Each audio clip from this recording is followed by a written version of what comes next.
한 번 더. 오후에 성도님을 보니 참 좋습니다.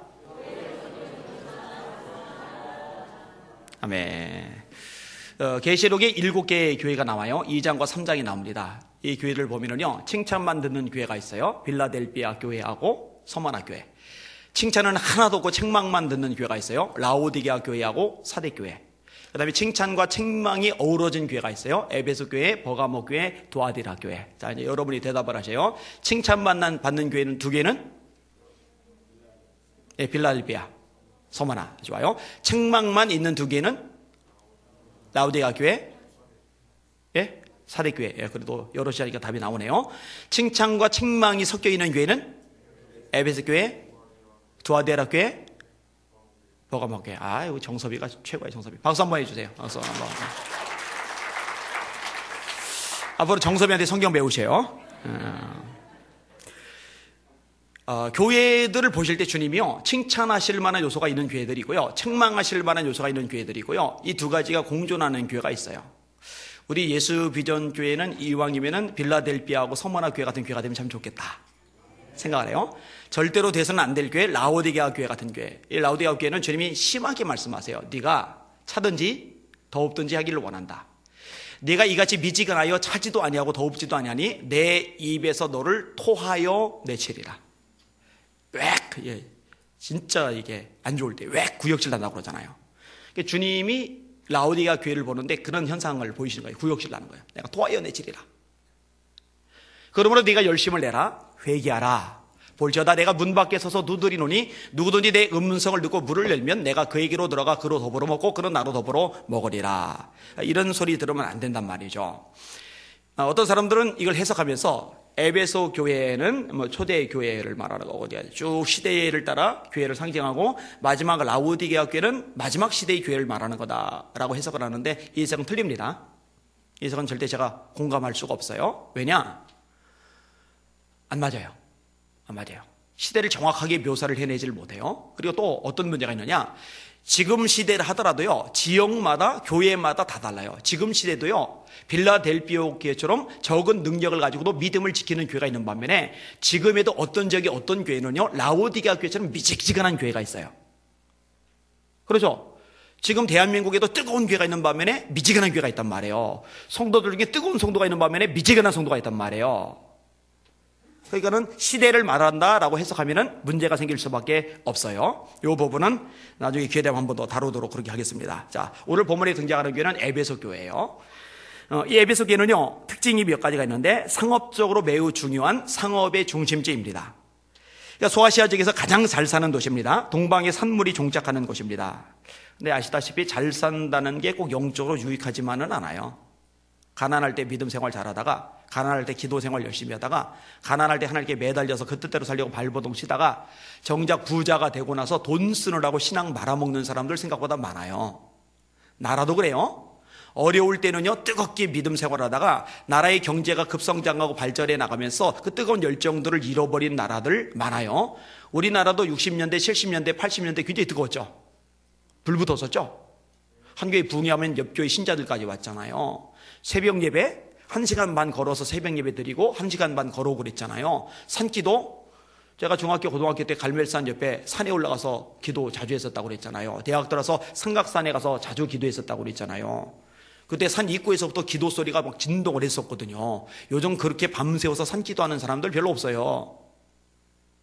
별로 좋은 것만은 아닐 수 있다는 생각이 들어요. 이 에베소는요, 또 하나 특징이 있는데, 종교적으로 우상 숭배가 굉장히 많은 지역입니다. 7대 불가사의 중에 하나가 아데미 여신상인데, 이 아데미 여신상이 존재하는 지역이 에베소 지역이에요. 그리고 이 에베소 지역은 황제 숭배도 굉장히 많이 발달했습니다. 그 당시 로마가 세계를 지배했는데, 로마 황제는 거의 신격화돼서 우상처럼 예배를 받았어요. 그래서 신을 위해서 신전을 짓듯이 로마 황제를 위해서 신전을 지었는데, 그 신전이 자리 잡던 지역이 에베소 지역입니다. 여러분, 우상이 많은 지역은요, 좀 어려움이 있어요. 거의 영향을 받기 때문에 그래요. 일본 선교 굉장히 어렵습니다. 일본이 우리나라보다 복음이 더 빨리 들어갔어요. 근데 선교가 참 잘 안 돼요. 왠지 알아요? 신사가 다 지배하고 있거든요. 우상이 다 지배하고 있거든요. 우리나라도 지역 따라 편차가 있는데 우상숭배 불교가 센 지역에서는요 전도가 참 힘들어요. 근데 에베소 지역이 그런 우상숭배가 강하게 일어난 지역입니다. 정치적으로는 자치권이 인정되는 지역입니다. 스타라테고이라는 독자적 행정관이 있었고요, 블레라는 민회관이 있었고요, 순회 재판소가 있었고요. 그러니까 경제적으로는 잘 살고 종교적인 면에서는 우상이 활성화되어 있고 정치적인 면에서는 자치권이 인정되는 도시. 거기에 이제 에베소 교회의 사회 현상적인 특징들이에요. 자, 그럼 이 에베소 교회는 어떻게 시작이 됐나? 누가 개척을 했을 것 같아요? 에베소 교회? 브리스길라와 아굴라에 의해서 개척이 되었습니다.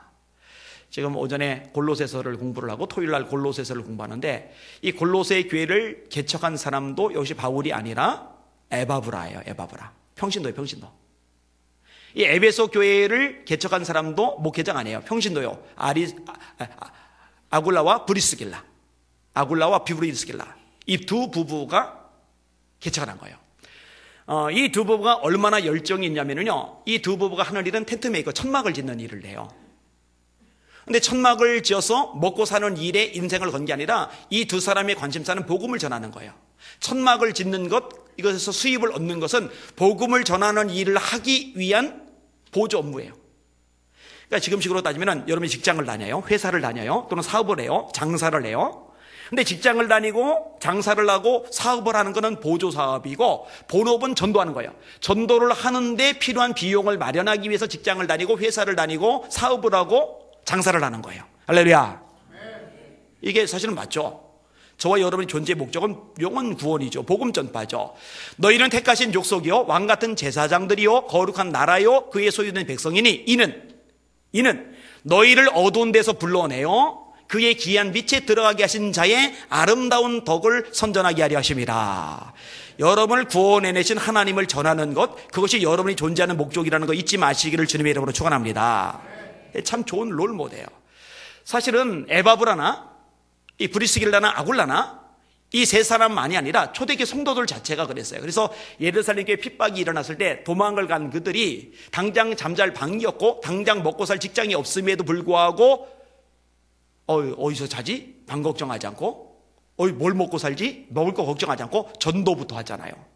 그래서 세워진 교회가 무슨 교회라고요? 그게 안디옥 교회라고, 선교의 전초기지가 된 교회라고. 그러니까 초대교회 성도들의 수준은요 보통이 아니에요. 요즘 성도들 같은 경우는요 지금 집을 쫓겨났어요. 당장 잠잘 곳이 없어요. 그러면 그거 걱정하느라고 예수고 뭐고 다 망각할 거예요. 그죠?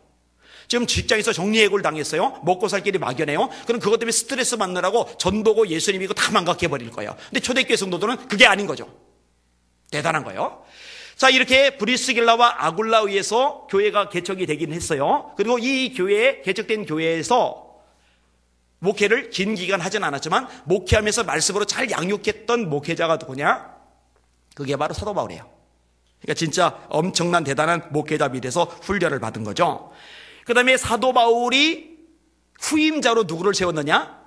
그게 또 유명한 목회자예요. 디모데요. 그러니까 브리스길라와 아굴라에 의해서 개척이 되고 바울이 목회를 냈고 바울은 또 선교를 떠나잖아요. 그러면서 디모데가 목회자로서 신앙 훈련을 잘 받았던 교회, 그게 에베소 교회입니다. 참 괜찮은 교회죠. 이런 면에서 보면은요. 자, 이 에베소 교회의 장점들은 뭐냐? 오늘 보면 2절과 3절이요. 2절과 3절. 같이 읽을게요. 2절과 3절 시작. 내가 네 행위와 수고와 네 인내를 알고 또 악한 자들을 용납하지 아니한 것과 자칭 사도라되 아닌 자들을 시험하여 그의 거짓된 것을 네가 드러낸 것과 또 네가 참고 내 이름을 위하여 견디고 게으르지 아니한 것을 아노라. 자, 첫 번째 행위라는 말이나 행위, 에르가라는 용어를 쓰는데 기독교인으로서의 삶의 모습인 겁니다. 빛된 삶이죠. 마태복음 5장 16절입니다. 이같이 너희 빛을 사람 앞에 비치게 하여 저희로 너희 착한 행실을 보고 하늘에 계신 너희 아버지께 영광을 돌리게 하라. 여러분, 예수님을 믿으면 행위가 변화되게 돼 있어요. 아멘. 예수님이 인생의 주인이 되면은 삶의 특징이 달라지게 돼 있어요. 아멘. 이걸 빛된 생활이라고 그래요. 착한 행실이라고 그래요. 예수님은 산상수훈의 결론에서요, 사람의 믿음은 말이나 직함에 의해서 좌지우지되지 않고 그 사람이 맺는 열매에 의해서 좌지우지된다고 명확하게 말씀하세요. 그들의 열매로 그들을 알지라. 그들의 열매로 그들을 알지라. 삶의 특징이죠. 내 말을 듣고 지키는 자는 그 집을 반석 위에 지은 지혜로운 사람 같으리니 바람이 불고 비가 나고 창수가 나서 그 집에 부딪히되 무너지지 아니하나니 이는 그 집을 반석 위에 놓은 연고요. 내 말을 듣고 지키지 않는 자는 행위가 없는 거예요. 지키지 않는 자는 그 집을 모래 위에 지은 어리석은 사람 같으니 바람이 불고 비가 나고 창수가 나서 그 집에 부딪히되 무너짐이 심하리라. 산상수훈의 결론. 나무로 열매를 난다 해놓고 내 말을 듣고 지키는 자와 내 말을 듣고 지키지 않는 자, 이걸 구분을 해내는 거예요. 이 에베소 교회는 장점이 참 대단한데 행위가 있는 거예요. 행위가. 우리 예수님의 성도의 삶 속에서도 이 행위가 나타날 수 있기를 주님의 이름으로 축원합니다. 순종이 드러날 수 있기를 주님의 이름으로 축원합니다. 나의 계명을 가지고 지키는 자라야 나를 사랑하는 자니, 나를 사랑하는 자는 나의 아버지께 사랑을 받을 것이요 나도 그를 사랑하여 그에게 나를 나타내리라고 요한복음 14장 21절에 말씀하고 계시거든요. 한번 따라합시다. 구원은 믿음으로 받는다. 축복은 순종으로 받는다. 여러분 구원 받으신 하나님의 백성으로서 하나님의 축복도 받아 누리시기를 주님의 이름으로 축원합니다. 열매가 있어야 돼요. 삶의 모습이 있어야 돼요. 행위가 있어야 돼요. 구원받기 위해서가 아니라 구원받은 자이기 때문에, 구원받기 위해서가 아니라 구원받은 자이기 때문에 이 열매가 맺혀지기를 주님의 이름으로 축원합니다. 그 다음에 수고가 있어요. 코폰이라는 단어를 쓰는데요, 힘겹게, 어렵게, 부대낌에도 불구하고 애를 쓰고 발버둥을 치는 것, 이걸 이제 수고라고 하는 거예요. 이 수고는 왜 나오느냐? 사랑하기 때문에 나와요. 그래서 데살로니가서 1장에 보니까 너희 믿음의 역사와 사랑의 수고와 우리 주 예수 그리스도에 대한 소망의 인내를 우리 하나님 아버지 앞에서 쉬지 않고 기억하미니 내 형제들아 너희를 택하심을 아노라. 믿음을 가진 사람에게 역사가 따라 나오고, 소망을 가진 사람에게 인내가 따라 나오고, 사랑을 가진 사람에게 수고가 따라 나온다. 이게 성경의 가르침이에요. 그러니까 이 에베소 교회 성도들은 그 수고가 있는 거예요. 값지거죠. 여기는 여러분들에게도 주를 위한 수고가 있기를 예수님의 이름으로 축원합니다. 예수님이 제자가 되는 특징을 말씀하시면서 아무든지 나를 따라오려거든 날마다 자기를 부인하고 제 십자가를 지고 나를 쫓을 것이시니라, 이렇게 말씀하셨어요. 십자가는 쉬운 게 아니에요. 십자가는 편한 게 아니에요. 십자가는 대접받는 게 아니에요. 그죠? 십자가는 무거워요. 힘들어요. 조롱해요. 수치해요. 예수님이 십자가가 그런 의미를 가졌잖아요. 기꺼이 그것을 짊어지고 주님을 따를 때 그게 비로소 주님의 제자의 모습이라고 성경은 가르쳐주고 계시거든요. 여러분 주님을 위해서 수고도 하고 고생도 하실 수 있기를 예수님의 이름으로 축원합니다. 기쁘게 하셔야 돼요. 그것도요. 어떤 여자 집사님이 계시는데 시어머니를 모시고 살아요. 쉬운 거 아니죠? 요즘 아가씨들은 시어머니 모시고 산다 그러면 결혼 자체를 안 하려고 그래요. 그만큼 시대가 많이 바뀌었어요. 시어머니 모시고 사는 건 절대로 쉽지 않아요. 게다가 시어머니가 건강하지 않아요. 당뇨가 있어요. 뇌졸중이 있어요. 거동이 안 돼요.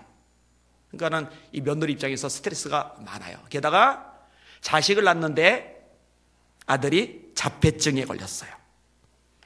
그러니까 짜증나는 거예요. 아들 때문에 속상하고 시어머니 때문에 스트레스 받고 집에 들어가면은 짜증이 나는 거예요. 짜증이. 그런데 이분이 참 대단해요. 그럼에도 불구하고 다락방에 순장을 해요. 지금 우리 식으로 따지면 구역장을 하는 거예요. 그리고 생활이 녹록치 않으니까 짬을 내서 아르바이트를 해요. 그렇게 돈을 벌어서 헌금을 하는 거예요. 대단하죠? 얼마나 수고가 대단합니까? 그런 시어머니 모시면서, 그런 자폐증 아들이 있는데 다락방 구역장 하면서 나 안 한다고 못한다 하지 않으니까 헌금하려고, 주의를 하려고 거기 사이에 틈내서 그 피곤한 몸, 지친 몸 얼마나 시달리겠어요. 그걸 아르바이트까지 하고. 대단해. 아무튼 자세는 참 잘 돼 있어요. 참 열정적이에요. 그런데 마음은 편치는 않아요. 짜증, 원망, 불행감, 탄식, 이게 막 나오는 거예요. 하나님 앞에 매달려 기도해요. 하나님, 눈물 콧물 흘리면서 원망도 하고 하소연도 하고 스트레스 막 받으면서 하나님 나 힘들어요. 그래도 기도를 하니 참 귀하죠. 그런데 이렇게 날마다 기쁨으로 기도하는 건 아니고 탄식하며 기도를 드리는데 어느 날 성령께서 이 여자 집사님에게 음성을 들려주셨어요. 음성이 이겁니다. 야, 네 십자가는 네 믿음을 강하게 만들고 네 인격을 성숙시키는 내가 너에게 준 프로그램이란다. 그리고 음성이 또 들리는데 질문이에요. 네가 천국에 갈 때까지 이 땅에서 해야 할 최고의 가치 있는 일이 뭐라고 생각하니? 기도하다가 그런 음성이 들려요. 가만히 생각하니까 어떤 게 최고로 가치 있는 일일까? 대답을 해요. 하나님, 영생의 복음을 전하는 일입니다.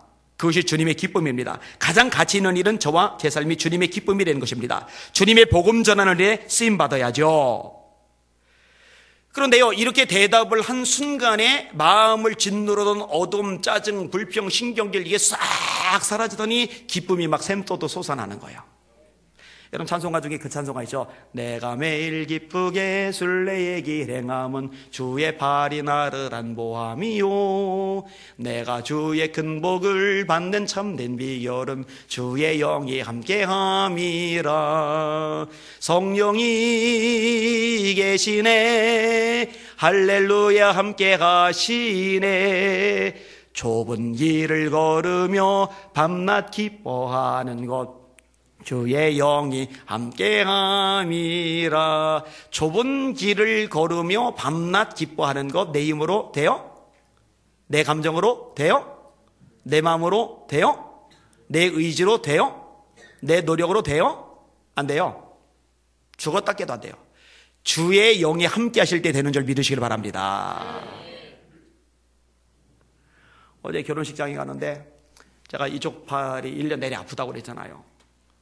근데 어제 따라서 왜 이렇게 막 쑤셔대는지 막 찌릿찌릿하면서 막 미치겠는 거예요. 막 그래서 여기다 손 집어넣고 막 주물러 막 주물럭 막 그걸 뺐다가 다시 손 짚고 주물르고 막 너무 아파요 어제 따라. 그리고 또 이제 귀는 막 부풀어 올랐어요 지금 양쪽 귀가요. 목 뒤에는 또 뭐가 났어요 이렇게 막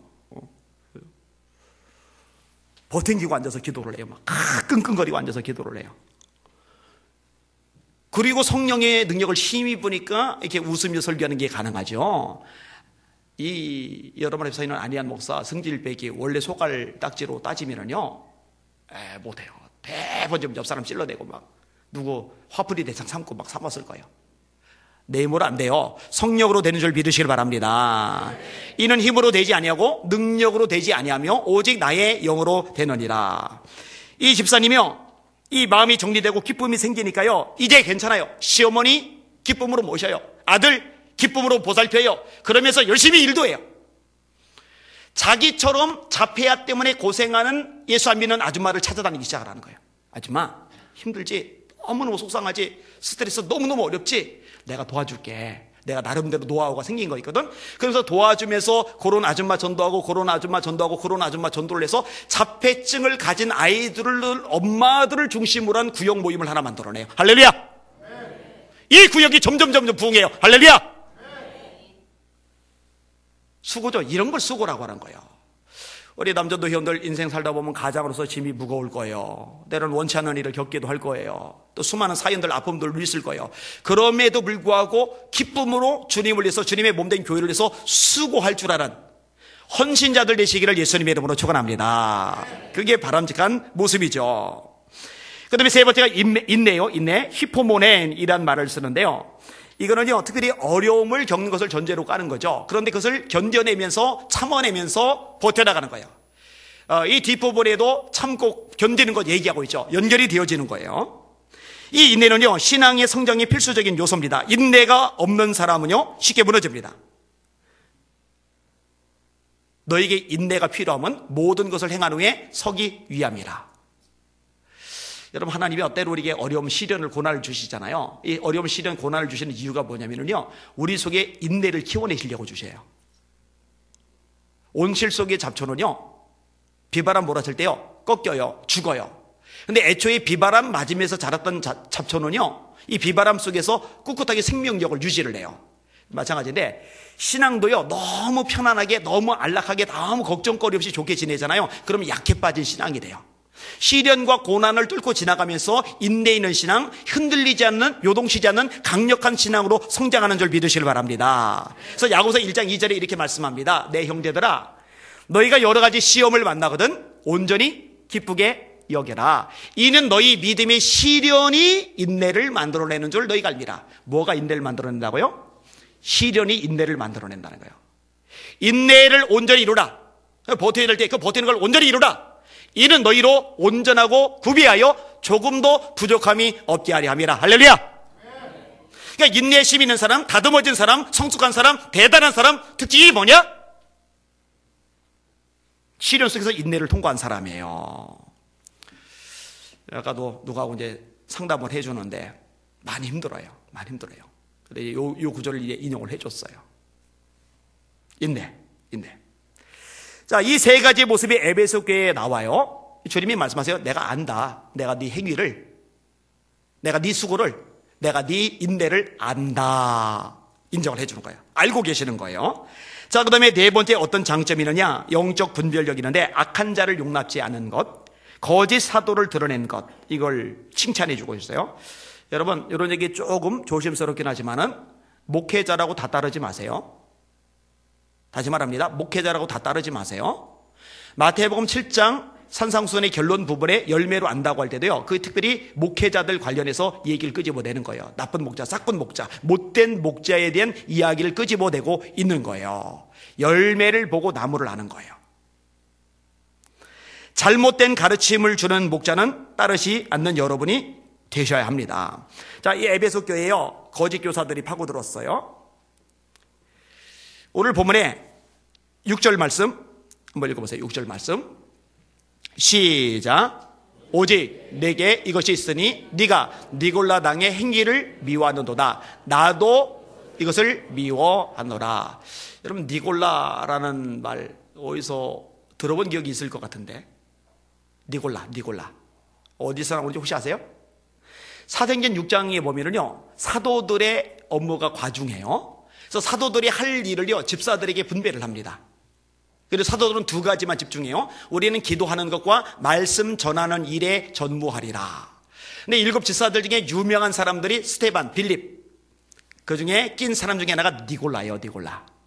그런데 여러분 아시죠? 목회자든 성도든 처음에 열정이 있고 똑바로 섰고 영향력 있고 좋은 신앙의 모델이 되었다가도 신앙을 유지하지 못한 채 삐딱해지는 경우가 있어요. 바울의 동역자였던 대마는 이 세상을 사랑하여 데살로니가로 갔고, 마가 같은 인물은 처음에는 열정 가지고 따라가다가 고생스러우니까 도망갔죠. 근데 나중에 성장하고 변화돼서 바울의 동역자로 다시 서요. 근데 이 니골라는요, 초대교회 성령 충만, 지혜 충만, 믿음 충만 이렇게 인정받던 사람이었음에도 불구하고 나중에 잘못된 가르침 교리에 빠져나가요. 그리고 여기에 영향을 받은 사람들 가르쳐서 니골라당이라고 하는 거예요. 니골라당. 잘못된 거죠. 발람의 교훈을 따르는 이단이에요. 이게 눈이 먼 사람들이에요. 그런데 이런 것들이 에베소교에 파고들었는데요, 참 감사하게도 에베소교의 성도들이 분별을 해낸 거예요. 영분별의 은사가 있었던 거예요. 따라가지 않고, 추종하지 않고, 영향받지 않고 그들을 멀리해버린 거예요. 이거 참 잘한 거죠. 자, 우리 교회에 예를 들어서 신천지가 들어와요. 신천지가 들어와서 잘하는 작업이 뭔지 아세요? 첫째로 담임 목사에 대한 이간질, 두 번째로 당연들, 장로님들에 대한 이간질. 왜 이간질을 할까요? 교회의 리더들에 대한 이간질을 시켜야 교회가 맥을 잃거든요. 자, 이런 식을 행동을 할 때 여기는 여러분들이 나 그동안 몰랐는데 집사님은 온 지 얼마 안 됐는데 영이 밝네. 어떻게 그게 다 보여. 집사님 나 앞으로 좀 잘 좀 지도해줘. 이거 진짜 정신 나간 거예요. 이게요. 이 바보 천치죠. 바보 천치. 여러분, 분별해낼 수 있는 영안 열린 성도 되시길 주님의 이름으로 축원합니다. 네가 우리 교회가 어떤 교회인 줄 알고 감히 그딴 소리 짓거려. 혼을 내야죠. 혼을 내. 똑바로 예수 믿어. 안 그러면 너 지옥 가. 분별하고 책망할 수 있어야죠. 이거 되실 수 있길 주님의 이름으로 축원합니다. 특별히 마지막 때는요, 이 영분별의 은사가 진짜 너무너무 많이 필요해요. 교회들마다 막 다 들어오거든요. 헷갈리면 안 돼요. 넘어가면 돼요. 자, 이렇게 좋은 모습. 자, 또 하나가 있는데 게으르지 않았다라는 거. 게으르지 않았다. 근데 앞부분이 수고, 행위와 연결이 되니까 넘어갈게요. 근데 문제는 이 에베소교에 책망받을 만한 요소도 있다는 거예요. 자, 4절과 5절 말씀. 4절과 5절. 같이 읽을게요. 시작. 그러나 너를 책망할 것이 있나니 너의 처음 사랑을 버렸느니라. 그러므로 어디서 떨어졌는지를 생각하고 회개하여 처음 행위를 가지라. 만일 그리하지 아니하고 회개하지 아니하면 내가 네 촛대를 그 자리에서 옮기리라. 아멘. 처음 사랑을 잃었대요. 여러분, 사랑은요 신앙의 핵심입니다. 요한일서 4장 7절에 이렇게 말씀합니다. 사랑하는 자들아, 우리가 서로 사랑하자. 사랑은 하나님께 속한 것이니 사랑하는 자마다 하나님께로서 나서 하나님을 알고, 사랑하지 아니하는 자는 하나님을 알지 못하나니 이는 하나님은 사랑이심이라. 4장 20절 이하의 재미난 말씀이죠. 보는 바 형제를 사랑하지 아니하는 자가 보지 못하는 바 하나님을 사랑할 수 없느니라. 하나님을 사랑한다라고 얘기하면서 성도들끼리 미워해요. 그건 하나님 사랑한다는 말 거짓말이라는 거예요. 보는 바 형제를 사랑하지 아니하는 자가 보지 못하는 바 하나님을 사랑할 수 없느니라. 예수님이 이 부분 아주 명확하게 말씀하십니다. 새 계명을 너희에게 주노니 서로 사랑하라. 내가 너희를 사랑한 것 같이 너희도 서로 사랑하라. 너희가 서로 사랑하면 이로써 모든 사람이 너희가 내 제자인 줄 알리라. 근데 이상해요. 아니, 구약에도 사랑이 제일 큰 계명이잖아요. 율법사가 물었을 때 제일 큰 계명이 뭐냐고 물었을 때 주님 대답하시죠. 마음을 다하고 성품을 다하고 힘을 다하고 뜻을 다하여 주 너희 하나님을 사랑하라 하셨으니 이것이 크고 첫째 되는 계명이요, 둘째는 이와 같으니 네 이웃을 네 몸과 같이 사랑하라. 이것이 온 율법과 선지자의 강령이니라. 아니, 구약에도 사랑하라는 말씀이 있는데 예수님이 똑같이 사랑하라 말씀하시면서 왜 새 계명이라 하실까?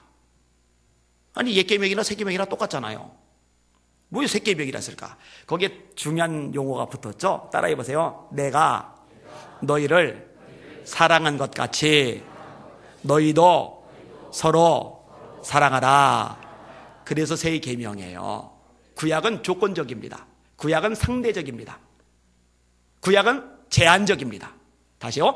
구약은 조건적이고 상대적이고 제한적이에요. 그래서 예수님이 말씀하세요. 이는 이로 눈은 눈으로 갚으라 하였다는 것을 너희가 들었으나 나는 너희에게 다시 말하노니, 그러니까 상대방이 하는 것만큼 너도 해라. 이게 율법의 사랑이라면 예수님의 사랑은 뭐냐? 내가 너희를 사랑한 것 같이 너희도 서로 사랑하라. 예수님이 한 번, 두 번, 세 번, 네 번째 난 용서 못해. 이럴 줄 알아요. 네가 하는 것만큼 이런 거 없어요. 우리 예수님은요 한도 끝도 없어요. 무한정이에요. 못 박는 무리 향해 손가락질하고 비방하고 조롱하고 비웃는 무리 향해 아버지, 저들은 자기들이 한 것을 알지 못합니다. 저들의 죄를 사하여 주시옵소서. 이렇게 예수께서 자기가 세상을 떠나 아버지께로 돌아가실 때가 이른 줄 아시고 세상에 있는 자기 사람들을 사랑하시되 끝까지 사랑하시리라. 근데 끝까지 사랑하신 자기 사람들 중에 가룟 유다 돈 받고 팔아먹은 인간도 있고, 베드로 세 번째 저주하며 부인했던 인간도 있고, 부활의 주님을 만난 다음에 옛사람으로 갈릴리 바다로 되돌아 버리게 한 베드로, 근데 거기까지 또 찾아가라. 여러분, 잘못한 놈이, 실수한 놈이, 문제 있는 놈이, 사과할 놈이 와야죠. 그런데 거꾸로 됐어요. 사과를 받아야 될 예수님이 닭이 발로 찾아가셔서 배 뒤집어 놓고 물 시급 퍼마시게 하고 그냥 배 꽁꽁 누르면서 물 뿜어내게 하면서 너 또 저주하듯이 나 부인하면은 그땐 지금만큼 안 한다, 더 난리 난다, 이렇게 하셔야 되는데 그놈 위에서 불 피워놓고 그놈 위에서 떡 구워놓고 그놈 위에서 생선 구워가지고 먹여주시고 내가 너희를 사랑한 것 같이, 보복해도 마땅한데, 욕해도 마땅한데, 미워해도 마땅한데, 손가락질해도 마땅한데, 타격을 줘도 마땅한데 오히려 사랑을 베푸는, 선을 베푸는, 그래서 새 계명이라고 말씀하고 계시는 거거든요. 이 사랑이 여기는 여러분에게 넘쳐나시기를 주님의 이름으로 축원합니다. 우리 남전도 회원들에게 넘쳐나시기를 주님의 이름으로 축원합니다. 이 사랑이에요, 사랑. 에베소 교회 안에요 사랑이 깨졌어요. 왜 깨졌는지 아세요? 자, 분별은 잘해요. 수고는 많이 해요. 장점들이 참 많아요. 근데 힘들거든요. 지치거든요. 그리고 이 교리적인 논쟁을 벌이다 보니까 감정적인 부분도 건드려지거든요. 그러다 보니까 사랑을 놓쳐버린 거예요. 이거 되찾아야 돼. 저는 우리 남전도회 회원들이요, 좀 빵긋빵긋 웃는 얼굴이면 좋겠어요. 좀 부드럽고 따뜻하고. 그래서 우리 교회 사람들이 찾아오면은 남전도회 회원들 얼굴만 봐도 은혜가 탁 느껴지는, 은혜가 탁 흘러가는 그런 우리 남전도 회원들 되시기를 주님의 이름으로 축원합니다. 오전에 성경 공부하다가 제가 그런 얘기를 했어요. 제가 여러 교회, 진짜 많은 교회를 가잖아요. 근데 왕성해지고 막 부흥하는 교회들 특징이 뭔지 아세요? 교인들이 인사를 진짜 잘해요. 정말 따뜻해요, 분위기가. 그리고 힘든 교회, 자꾸 쭈그러드는 교회 특징이 뭔지 아세요? 인사를 안 해요. 제가 강사잖아요. 근데 제 얼굴을 아는 사람도 있겠지만 대다수의 교인들은 제 얼굴을 모르잖아요. 그래도 어쨌든 노숙자 같지는 않잖아요. 양복 입고서 그리고 가니까. 그러면 딱 교회 안에 들어가면은 낯선 사람이 교회 안에 양복 입고 왔으면은 반갑게 웃어주면 인사하면 좋잖아요. 근데 싸한 교회들이 있어요. 집회 끝나면 그다음부터는 인사를 잘해요. 첫날 저녁 집회 끝나면 그 다음 날부터 인사를 잘해요. 근데 은혜 받고 강사라는 거 알기 전에, 그 전에 환하고 부드럽고 친절하고 그럼 얼마나 좋을까 이거죠. 근데 그게 안 돼요. 그게 안 돼요. 잘 되는 교회들요, 내가 아주 놀라운 특징을 발견했는데, 마지막 집회 끝나고 나올 때요, 장로님은 포함해서요, 쫙 서가지고요, 그렇게 밝게 환하게, 목사님 또 봬요. 목사님 다음에 또 꼭 와주세요. 막 이런 분위기. 우리 남자들 그 역할을 해주실 주 여러분 축원합니다. 따뜻하게, 친절하게, 환하게, 아주 밝은 미소를 띠면서. 이게 굉장히 좋아요. 이 교회를 굉장히 밝게 만들어줘요. 제가 다니면서 참 많이 배워요. 이게 굉장히 중요한 요소가 되는구나. 그래서 오늘 오전에도 이 부분을 다뤘어요. 자, 이 첫사랑을 잃어버린 에베소 교회 해결 방법으로 세 가지 동사를 주님께서 말씀하시는데 한번 따라해 봅시다. 생각하라, 회개하라, 가지라. 자, 한 번 더. 생각하라, 회개하라, 가지라. 생각하라라는 거는 뭘 생각하느냐? 어디서 그 첫사랑 잃어버렸는지 생각해라. 네 마음 상태가 왜 이렇게 굳어졌는지, 왜 이렇게 딱딱해졌는지 그거 생각해봐라. 찾아내라는 거예요. 원인이 뭔지. 그 다음에 두 번째는 뭐냐? 회개하라죠. 회개란 말은 메타노에오란 말인데 방향의 전환입니다. 회개는 지정의 세 가지 요소가 있어야 된다고 그랬어요. 제가 자주 강조할 때는 새겨서 들으세요. 그리고 물어볼 때 대답하실 수 있어야 돼요. 그러라고 자꾸 강조해서 말하는 거예요. 지정의, 따라합시다. 지정의. 내가 죄인임을 알아요. 지정. 그 다음에 그래서 가슴 아파해요. 정의죠. 그 다음에 방향을 구체적으로 돌려요. 이게 의죠. 정확하게 말해서 회개는 이 지정의 세 가지 요소가 같이 이루어져야 돼요. 이런 마귀는 자신이 하나님을 대적하는 줄 알아요. 지는 돼요. 그런데 하나님을 대적하는 거에 대해서 가슴 아파하질 않아요. 정이 없어요. 방향을 돌이키지도 않아요. 의가 없어요. 의지가. 자, 교인들 중에 상당 부분은요, 이 두 가지만 있어요. 자기가 하나님의 말씀에 어긴 걸 알아요. 이러면 안 되는데 속상해요. 정. 그런데 속상해하면서 계속 그 길로 가요. 방향을 돌이키지 않아요. 의지가 없는 거예요. 그거는요, 후회이지 회개가 아니에요. 후회는 반성만 하는 거고 회개는 방향을 바꾸는 거예요. 여러분의 삶은 회개까지 이루시기를 주님의 이름으로 축원합니다. 내 마음이 굳었구나. 내 마음이 딱딱해졌구나. 내가 지금 첫사랑을 잃어버렸구나. 알았어요. 그거 가슴 아파해요. 그럼 구체적으로 삶으로 이제 변화까지 나가는 거예요. 웃기 시작하고, 손 내밀기 시작하고, 다가가기 시작하고, 품어주기 시작하고, 용서하기 시작하고, 위해하기 시작하고. 이게 이제 회개인 거죠. 회개하라. 그러면 세 번째는 자연스럽게 갖추기래요. 가지라. 처음 행위를 가지라. 가지게 되는 거예요. 근데 그 모습이 나타나게 되는 거예요. 이것이 하나님이 에베소 교회에 요구하셨던 삶의 내용입니다. 우리 남전도회가 이런 모습을 잘 갖출 수 있기를 주님의 이름으로 축원합니다. 사실 먼저 믿은 분들이죠. 그리고 어른들이잖아요. 그리고 어른들의 모습을 보면서 배워나가는 거예요. 저렇게 하는 거구나. 저렇게 예수 믿는 거구나. 그러면 이게 좋은 전통이 되는 거예요. 교회들도 오래된 교회들 중에 좋은 전통으로 굳어진 교회가 있는 반면에 참 안 좋은 인습으로 굳어진 교회들이 있어요. 진짜 아무것도 아닌 것 가지고 그냥 지지고 볶아는 교회들 있어요. 제가 얘기 안 할게요. 내가 저보고 목사님 그런 얘기 좀 하지 말아요. 지난번에도 또 그러더라고요. 근데 정보를 주려고 얘기를 끄집어내는 건데 뭐 부정적인 얘기니까 썩 좋진 않으니까 뭐 일리가 있다고 생각해서 제가 더 이상 안 꺼낼게요. 그 말도 일리가 있으니까 한번 들어줬어요. 자, 결론 부분 가봅시다. 결론. 자, 1절을 한번 읽어보세요. 1절. 시작. 에베소 교회의 사자에게 편지하라. 오른손에 있는 7 별을 붙잡고 7 금촛대 사이로 지나시는 이가 이르시되. 자, 이 말씀하시는 분이 예수님이세요. 예수님. 7 촛대는 교회를 말해요. 7 별은 목회자를 말해요. 촛대 사이를 거니시는 예수님, 교회 사이를 거니시는 예수님이에요. 별을 잡고 계시는 예수님, 목회자를 붙잡고 계시는 예수님을 말해요. 그 예수님이 말씀하시는 거예요. 지금 이 내용은 인간의 말이 아니라 주님의 말씀이라는 거예요. 그죠? 자, 이 에베소 교회 성도들의 잘한 거를 칭찬을 했어요. 잘한 게 뭐가 있었어요? 행위가 있었어요. 수고가 있었어요. 인내가 있었어요. 영적 분별이 있었어요. 이 4가지 장점이 우리 남전도 회원들에게 그리고 성도들에게 가득하시기를 주님의 이름으로 축원합니다. 자, 이 4가지 참 잘한 것 외에 돌이켜야 될 게 하나가 있어요. 처음 사랑을 잃어버린 것. 이거 반드시 찾으래요. 이거 안 찾으면 촛대를 옮긴대요. 이 촛대를 옮긴다는 말은 사실 두려운 말씀이에요. 교회를 주님이 치워버리시겠다는 말씀이니까.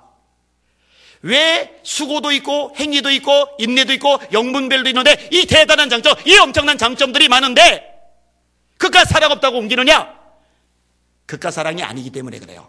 가장 본질이기 때문에요. 가장 핵심이기 때문에요. 그게 제자됨의 핵심 표지이기 때문에요. 그래서 요 사랑이 빠지면 나머지 것들은 다 가치를 잃어요. 빛을 잃어요. 그게 고린도서 13장이죠. 내가 천사의 사람의 방언과 천사의 말을 할지라도 사랑이 없으면 소리나는 구리와 울리는 꽹과리가 되고. 천사의 말 얼마나 아름답고 예쁜 말이에요. 근데 사랑을 뺐어요. 그럼 하나님 앞에 꽹과리 시끄러. 예언한 능이 있어도 산을 옮길 만한 믿음이 있어도 모든 지식이 있어도 사랑이 없으면 아무것도 아니고 유익이 아니고. 그러니까 그깟 사랑 하나 빠졌다고 책망하고 촛대 옮긴다고? 아니, 그거 아니에요. 그게 본질인 거예요. 따라합시다. 사랑이 본질이다. 더 크게 사랑이 핵심이다. 더 크게 사랑 빠지면 말짱꽝이다. 그게 성경의 가르침이거든요. 이 사랑이 여러분 안에 넘쳐나시기를 주님의 이름으로 축원합니다. 자, 책망은 고치고 칭찬은 강화시키고 그러면은 이기는 삶이 돼요. 그리고 이기는 자에게 하나님이 상을 주세요. 그래서 이 계시록 2장과 3장에 나오는 7개는 공통점이 맨 뒤에 이기는 자에게는 뭘 주겠다. 이걸로 끝이 나는 거예요. 그게 7절인데 7절 같이 읽고 정리할게요. 7절. 시작. 교회들에게 하시는 말씀을 들을지어다. 이기는 그에게는 내가 하나님의 낙원에 있는 생명나무의 열매를 주어 먹게 하리라. 할렐루야. 여러분 창세기 3장에 보니까 아담과 하와가 불순종하죠. 에덴 동산에서 쫓겨나죠. 생명나무 실과를 먹고 영생할까 봐 하나님이 두루 도는 화영검을 두사 생명나무의 길을 지키게 하시니라. 금지시켜 놓은 거예요. 그 못 따먹도록. 그런데 창세기에서 못 따먹도록 금지시켰던 이 생명나무 실과를 요한계시록에서 하나님이 허용을 하시는데 누구에게나 다 허용하시는 게 아니에요. 교회는 성령이 교회들에게 하시는 말씀을 들을지어다. 이기는 자에게는 이 생명과실을 주어 먹게 할 거다. 이렇게 말씀하시는 구조로 되어 있는 거예요. 워낙에는 여기 있는 사람 중에 한 사람도 빠짐없이 100%다. 생명과실 먹읍시다. 제가 먹을 때 나눠달라고 하지 마세요. 그거는 나눠줄 수 있는 게 아니에요. 자기 거 자기가 먹는 거예요. 저보고 인정머리 없다고 하지 마세요. 그거는 그런 차원이 아니에요. 저는 반드시 먹을 거예요. 제가 알아요. 근데 혹시 몰라요. 여러분 중에 못 먹을 사람 있을지. 그때 부러워서 쳐다보고 있으면 안 돼요. 그때 저 한 입 먹을 때 여러분 먹으면서 목사님 진짜 맛있네요. 이렇게 나와야죠. 이기는 자 한 사람도 빠짐없이 여기에 동참하셔서 같이 생명과실에 참여하실 수 있기를 예수님의 이름으로 축원합니다. 축원합니다. 아멘. 기도하겠습니다. 하나님,